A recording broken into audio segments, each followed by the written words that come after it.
Bienvenue dans le podcast de Laurent Dins, des idées, du recul et le temps de penser. Installe-toi, on y va. Aujourd'hui, contrairement aux épisodes précédents, nous n'allons pas voyager vers le futur. Nous allons remonter dans le passé. Aujourd'hui, on part au Portugal. Mais pas pour les pastéis de nata, non. On remonte 28 000 ans en arrière, dans la vallée sauvage du centre du pays, pour parler d'un enfant qui a mis la science en ébullition depuis sa découverte. Un enfant pas tout à fait comme les autres, un enfant à mi-chemin entre deux humanités. Vous êtes prêts ? C'est parti. Décembre 1998, dans la vallée de Lapédo, des archéologues fouillent un abri sous roche appelé Lagar Velho. Je ne sais pas si je le prononce correctement. Et là, surprise, ils tombent sur une sépulture. Une vraie, intentionnelle et soignée. À l'intérieur, un petit corps allongé sur le dos, enveloppé dans un linceul recouvert d'ocre rouge. Sur la tête, une coiffe ornée de canines de renne. Autour du cou, un pendentif en coquillage.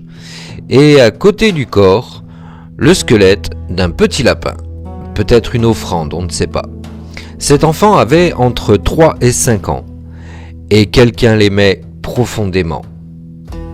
Mais le plus stupéfiant, ce n'est pas la sépulture, c'est ce que révèle l'analyse du squelette lui-même.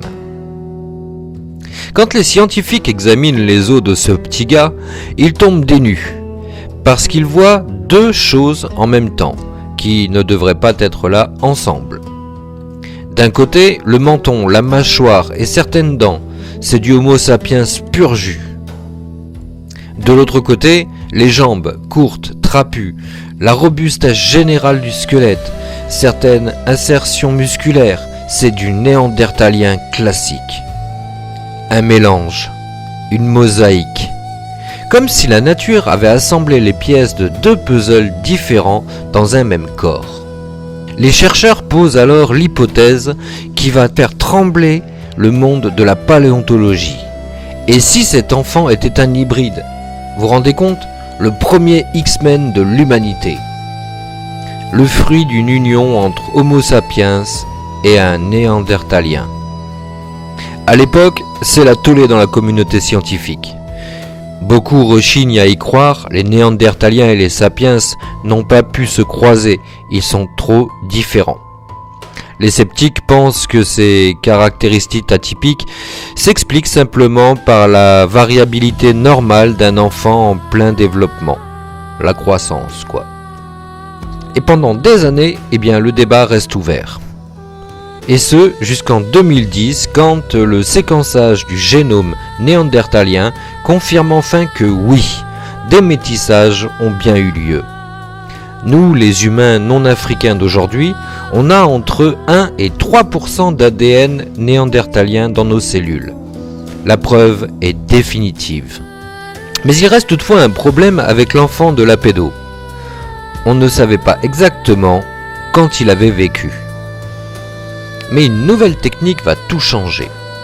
Parce que oui, c'est là qu'arrive la nouveauté. Jusqu'à présent, les tentatives de datation au carbone 14 avaient échoué. Pourquoi ? Parce que les ossements étaient contaminés. Des racines de la matière organique étrangère avaient infiltré les os, faussant tous les résultats. Et ça, pour un scientifique, c'est hyper frustrant. Mais c'est même frustrant pour toute l'humanité, en réalité. Alors des chercheurs ont sorti l'arme secrète. Une technique ultra pointue appelée datation au radiocarbone spécifique aux composés. Ou CSRA pour les plus scientifiques et qui aiment bien qu'on réduise les mots. L'idée, plutôt que de dater les os en général, on cible un acide aminé rarissime, l'hydroxyproline, qui se trouve presque exclusivement dans le collagène osseux. Résultat, on écarte toute contamination et on obtient une date fiable. Mais alors la date, c'est quoi ? Eh bien, l'enfant de Lapédo a vécu il y a environ 28 000 ans, ce qui le place en pleine culture gravétienne. Une période où Homo sapiens et les derniers néandertaliens coexistaient encore sur le continent européen. Fascinant, non ? Mais alors qu'est-ce que ça change pour nous ? Eh bien cette datation précise, c'est bien plus qu'un chiffre. Elle confirme que l'enfant vivait à une époque charnière, ce moment de bascule où deux humanités se côtoyaient, échangeaient et parfois fondaient une famille ensemble. Et ça, eh bien ça change notre regard sur la préhistoire. Les Néandertaliens n'ont pas disparu comme s'ils s'étaient évanouis dans la nature. Ils se sont en partie fondus dans nous. Leurs gènes voyagent encore dans nos corps d'aujourd'hui, influençant notre peau, notre système immunitaire, notre résistance au froid. L'enfant de Lapédo en est peut-être le plus beau symbole. Alors voilà, ce petit garçon enterré avec tant de soin dans sa vallée portugaise il y a 28 000 ans, nous dit quelque chose d'essentiel sur ce que nous sommes. L'humanité n'a jamais été qu'une seule espèce pure et isolée. Elle a toujours été un mélange, une rencontre, un entrelacement du destin. La prochaine fois que vous vous promènerez au Portugal, pensez à lui, l'enfant de Lapédo, ni tout à fait sapiens, ni tout à fait néandertalien, et peut-être le premier X-Men de l'humanité. Mais surtout, il était juste humain. Et quand le matin, vous faites votre toilette, que vous vous maquillez ou que vous vous rasez, que vous vous regardez dans le miroir,